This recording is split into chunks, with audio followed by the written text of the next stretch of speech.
ಹಿಂದೆ ಬರೋ ಹಿಂದೆ ಬರೋ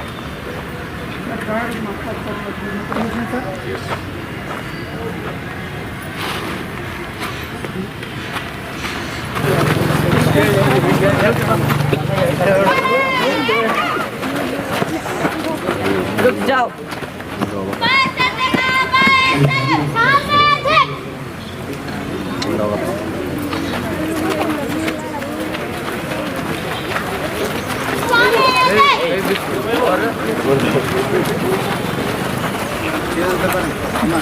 ಮಲ್ಲಿಗರ ನಾಡಗೈತಿ ಬರ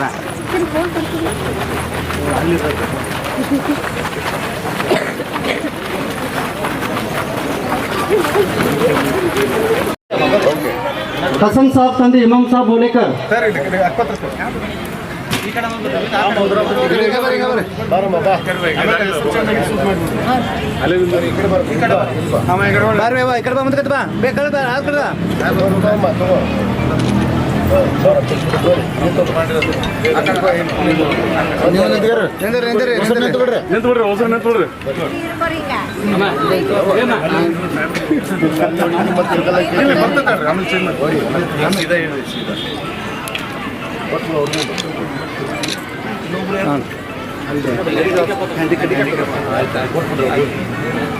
ಹೋಗ್ಬಿಟ್ಟು ನೀನು ಹೋಗಿ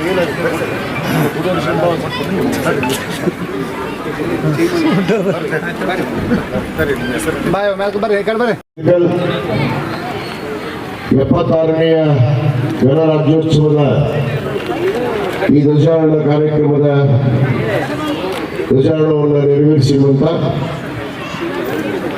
ನಮ್ಮ ಇಕ್ಕಲ್ ತಾಲೂಕಿನ ದಂಡಾಧಿಕಾರಿಗಳು, ಆಚರಣೆ ಸಮಿತಿಯ ಅಧ್ಯಕ್ಷರು ಆದಂಥ SP ಕೂಡ್ಲಿಗೆ ಅವರೇ ಹಾಗೂ ವೇದಿಕೆ ಮೇಲೆ ಉಪಸ್ಥಿತಿರುವಂಥ ನಗರಸಭೆ ಅಧ್ಯಕ್ಷರೇ, ನಗರಸಭೆ ಉಪಾಧ್ಯಕ್ಷರೇ, ಸರ್ವ ಸದಸ್ಯರೇ, ನಗರಾಯೋಜನಾ ಪ್ರಾಧಿಕಾರದ ಅಧ್ಯಕ್ಷರೇ ಹಾಗೂ ಎಲ್ಲ ನಿರ್ದೇಶಕರೇ, ಉಪಸ್ಥಿತಿರುವಂಥ ಎಲ್ಲ ನಮ್ಮ ತಾಲೂಕಾ ಆಡಳಿತದ ಎಲ್ಲ ಇಲಾಖೆಯ ಅಧಿಕಾರಿಗಳೇ, ಸಿಬ್ಬಂದಿ ವರ್ಗದವರೇ ಹಾಗೂ ಉಪಸ್ಥಿತಿರುವಂಥ ಎಲ್ಲ ನಮ್ಮ ಗುರು ಹಿರಿಯರೇ, ತಾಯಂದಿರೇ, ಯುವ ಮಿತ್ರರೇ, ವಿದ್ಯಾರ್ಥಿನಿಯರೇ, ಮಾಧ್ಯಮದ ಸ್ನೇಹಿತರೆ, ಎಲ್ಲರಿಗೂ ಕೂಡ 76ನೆಯ ಗಣರಾಜ್ಯೋತ್ಸವದ ಶುಭಾಶಯಗಳನ್ನು ನಾನು ಕೋರಕ್ಕೆ ಇಚ್ಛೆ ಪಡ್ತೇನೆ. ಬಂಧುಗಳೇ, 76ನೆಯ ಈ ಗಣರಾಜ್ಯೋತ್ಸವವನ್ನು ಬಹಳ ಹೆಮ್ಮೆಯಿಂದ, ಸಂಭ್ರಮದಿಂದ ನಾವು ಪವಿತ್ರವಾದ ಗ್ರಂಥ ಅದು ನಮ್ಮ ಸಂವಿಧಾನ. 1949 ನವೆಂಬರ್ 26ರಂದು ರಚಿಸಲಾಗಿ ಈ ಗ್ರಂಥವನ್ನು ಅಧಿಕೃತವಾಗಿ 1950 ಜನವರಿ 26ರಂದು ನಾವೆಲ್ಲ ಭಾರತ ದೇಶದ ಪ್ರಜೆಗಳಾಗಿ ಈ ಪವಿತ್ರವಾದ ಗ್ರಂಥ ಸಂವಿಧಾನವನ್ನ ನಾವು ನಮಗೆ ಅರ್ಪಿಸಿಕೊಂಡಿರುವಂತಹ ದಿನ. ಇವತ್ತು 76 ವರ್ಷಗಳ ಈ ಒಂದು ಸಂಭ್ರಮವನ್ನ ಬಹಳ ಹೆಮ್ಮೆಯಿಂದ ಒಬ್ಬ ಭಾರತೀಯ ಪ್ರಜೆಯಾಗಿ ನೀವೆಲ್ಲ ಆಚರಿಸಿರುವುದು ನಮಗೆಲ್ಲರಿಗೂ ಒಂದು ಸಂತಸದ ವಿಷಯ ಅನ್ನೋ ಮಾತನ್ನು ನಾನು ಇವತ್ತು ಹೇಳಕ್ಕೆ ಇಚ್ಛೆ ಪಡ್ತೇನೆ.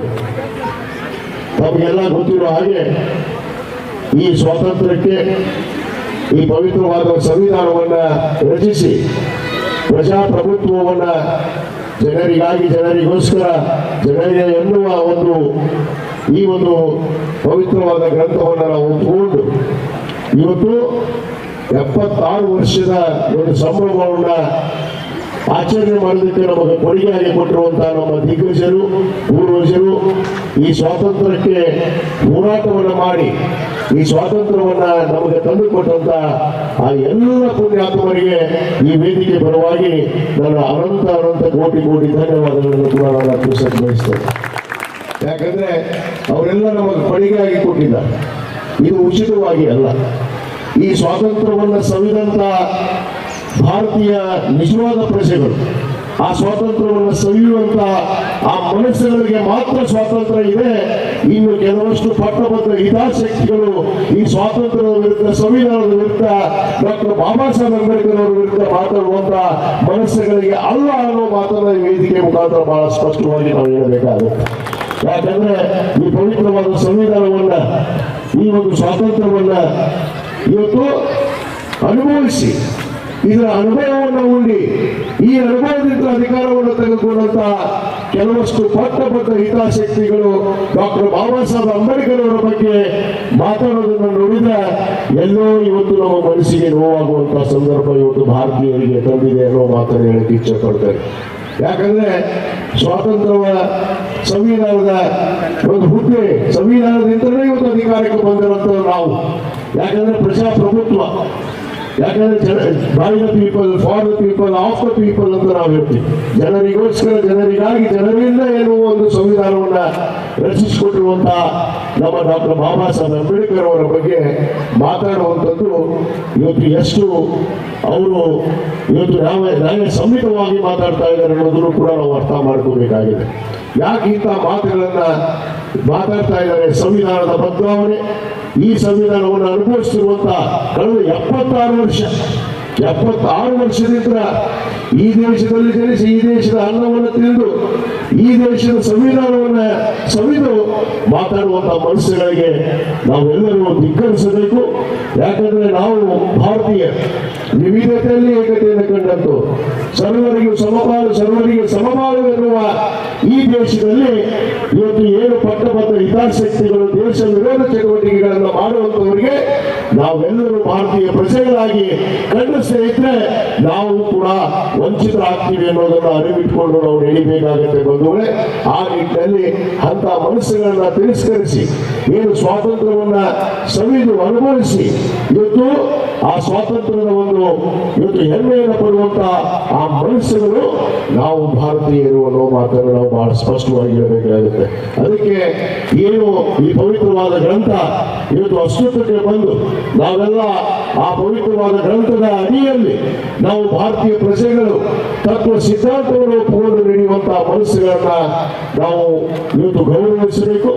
ಇವತ್ತು ಧಿಕ್ಕರಿಸುವಂತಹ ಮನಸ್ಸುಗಳಿಗೆ, ಸ್ವಾತಂತ್ರ್ಯದ ರುಚಿಯನ್ನೇ ಇವತ್ತು ಅರಿವದೆ ಅಂತ ಮನಸ್ಸುಗಳಿಗೆ ನಾವು ಧಿಕ್ಕರಿಸಬೇಕು ಅನ್ನೋ ಮಾತುಗಳನ್ನ ಈ ಸಂದರ್ಭದಲ್ಲಿ ಹೇಳಿ, ಇವತ್ತೇನು ನಮ್ಮ ಇಳಕಲ್ ತಾಲೂಕು ಆಡಳಿತ ಬಹಳ ಅದ್ಭುತವಾಗಿ ಕಳೆದ ವರ್ಷದಿಂದ ಏನು ಈ ಒಂದು ಗಣರಾಜ್ಯೋತ್ಸವವನ್ನ ಬಹಳ ಅತ್ಯಂತ ಗೌರವದಿಂದ ಇವತ್ತು ಆಚರಿಸ್ತಾ ಇರುವುದನ್ನು ನೋಡಿದ್ರೆ ಇವತ್ತು ನಮಗೆಲ್ಲರಿಗೂ ಇವತ್ತು ತಾಲೂಕು ಆಡಳಿತ ಒಂದು ಹೆಮ್ಮೆಯನ್ನು ತಂದಿದೆ ಅನ್ನೋ ಮಾತನ್ನ ಈ ವೇದಿಕೆ ಮುಖಾಂತರ ಹೇಳ್ತಾ ಮತ್ತೊಮ್ಮೆ ನಾನು 76ನೇ ಗಣರಾಜ್ಯೋತ್ಸವದ ಶುಭಾಶಯಗಳನ್ನು ತಮಗೆಲ್ಲರಿಗೂ ಕೋರ್ತಾ ನನ್ನ 2 ಮಾತನ್ನು ಮುಗಿಸ್ತೇನೆ. ಜೈ ಹಿಂದ್, ಜೈ ಕರ್ನಾಟಕ.